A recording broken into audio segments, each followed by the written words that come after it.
The night air in Columbia, South Carolina hung thick with the humid promise of autumn, the kind that clings to your skin like a secret you can't shake.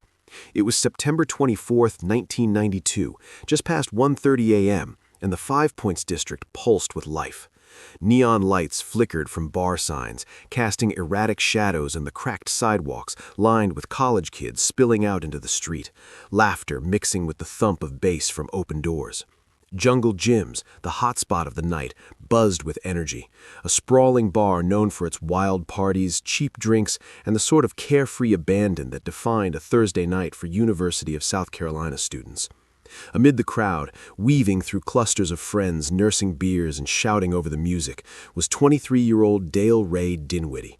She was the picture of youthful vibrancy, blonde hair cascading in loose waves, blue eyes sparkling with the high of a good time, dressed in a simple white shirt and jeans that hugged her athletic frame. Dail wasn't just any student. She was a graduate pursuing a master's in recreational therapy at USC, passionate about helping others heal through play and movement. That night, she'd come out with her best friend, Kelly McNeil, to blow off steam after a long week of classes and part-time work. They danced, they laughed, they clinked glasses to toasts about futures bright and uncharted. But as the clock ticked towards closing time, everything changed in an instant that would echo for decades. Dail stepped out into the cool night, her cheeks flushed from the heat inside, scanning the street for a ride home. Her burgundy Oldsmobile Cutlass Supreme sat parked blocks away on Saluda Avenue, too far for a solo walk in the wee hours. Witnesses later recalled seeing her there, poised on the curb near the corner of Blossom and Saluda, waving down cars with a friendly smile. One man, driving by in his pickup, stopped and offered her a lift. He was older, polite enough, but when Dail opened the passenger door, she paused. This wasn't her ride. She closed the door gently, shook her head with a polite no thanks, and turned back to the street. Minutes later, another vehicle pulled up, a four-door sedan, make and model fuzzy in the dim light, its headlights cutting through the haze like accusatory fingers. A man leaned out, called to her. Accounts vary. Some say she knew him, waved enthusiastically. Others insist it was a stranger's offer she accepted willingly, the universal trust of a small-town girl in a familiar college town. She climbed in, the door slamming shut with finality. The car sped off toward the northeast, vanishing into the labyrinth of Columbia's streets. Dail Rey Dinwiddie was gone. No struggle, no scream, no trace. Just a void where a life had been. By morning, panic rippled through her circle. Kelly woke to an empty apartment, Dail's bed untouched. Friends called her pager, nothing. Her car was found exactly where she'd left it, keys tucked under the mat, purse inside with cash, credit cards, and ID intact. No sign of foul play there. Columbia police were alerted by noon, launching what would become one of the most exhaustive searches in South Carolina history. Dive teams dragged the Saluda River, where the mystery car was rumored to have headed. Helicopters buzzed overhead, volunteers combed wooded lots from Five Points to Lake Murray, canine units sniffed every alley. Posters plastered every pole and storefront. Have you seen Dail? 5'5", 115 pounds, blonde hair, blue eyes. Last seen 9/24/92. Tips flooded in, sightings from Myrtle Beach to Charlotte, but each lead crumbled. Her family, shattered, held vigils. Her father, Woodrow, a stoic man from Rock Hill, pleaded on local news. Someone knows something. Bring my girl home. Weeks turned to months, and the trail went colder than the winter rains soaking the Carolina clay. Imagine the what-ifs that haunted investigators from day one.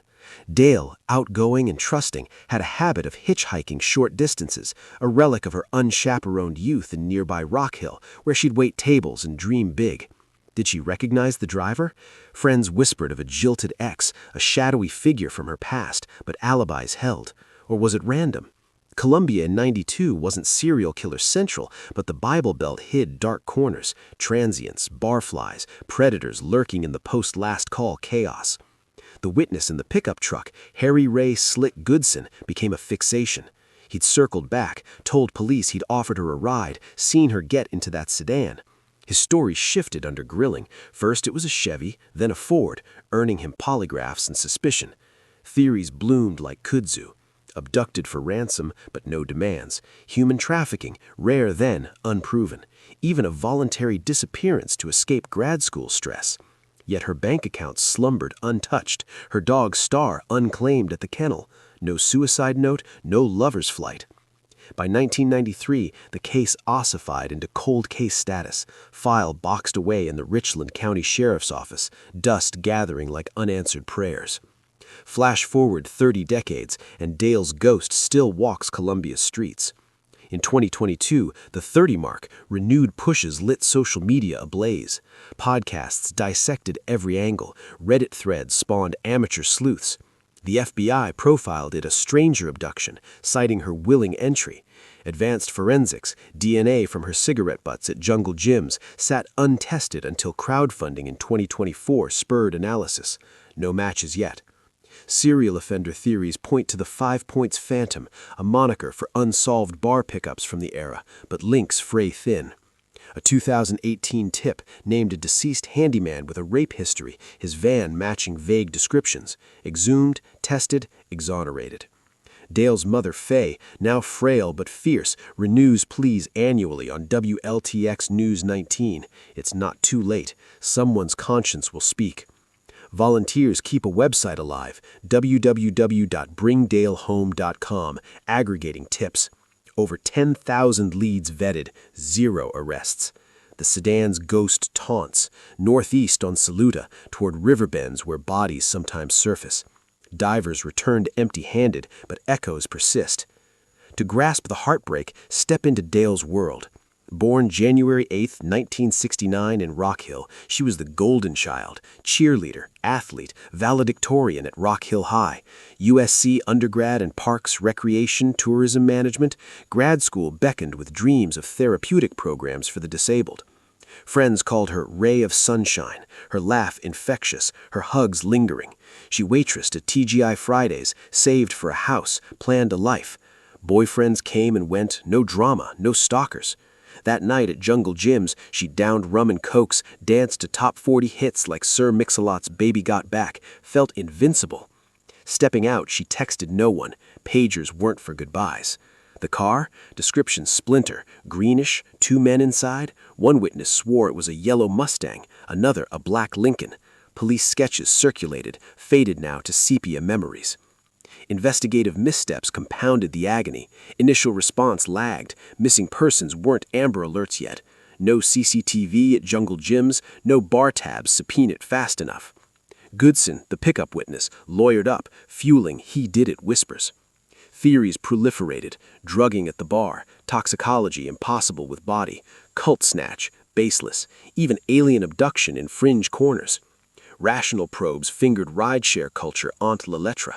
Dail trusted strangers, a fatal flaw?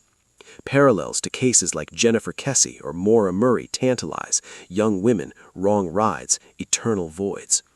Columbia PD's cold case unit, bolstered by grants, re-interviews annually. In 2025, genetic genealogy traced a partial DNA hit to a long-dead vagrant, dead end.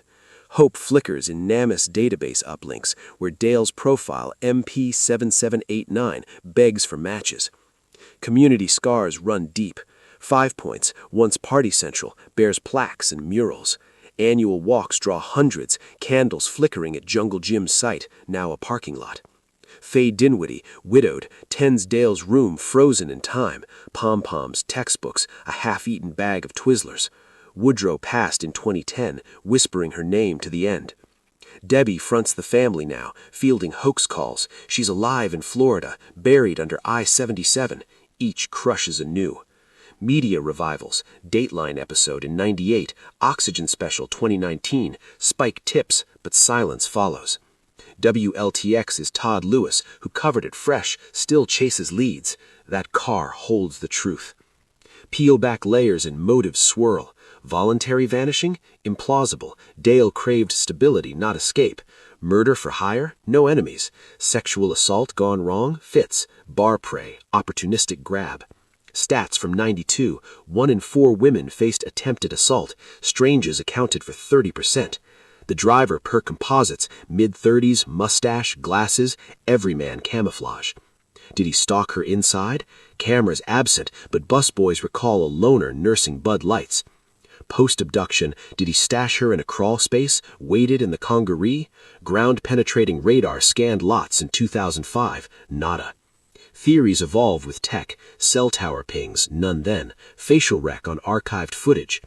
Survivor's guilt gnaws. Kelly McNeil, now a mom in Charlotte, dreams of that curb. I should have walked her. Goodson, deceased 2015, took secrets to grave amid rumors of payoffs. Bartenders from 92 scatter, memories pickled. USC alumni groups fund rewards, 50,000 now, anonymous donor. Sledlaw classifies as presumed homicide, body recovery priority. Parallels to Lisk or Delphi sharpen focus, wrong ride, digital ghosts absent. Yet resilience defines Dail's legacy. Scholarships in her name aid therapy students. Her story fuels safety campaigns, buddy systems, ride shares. In Lahore Whispers or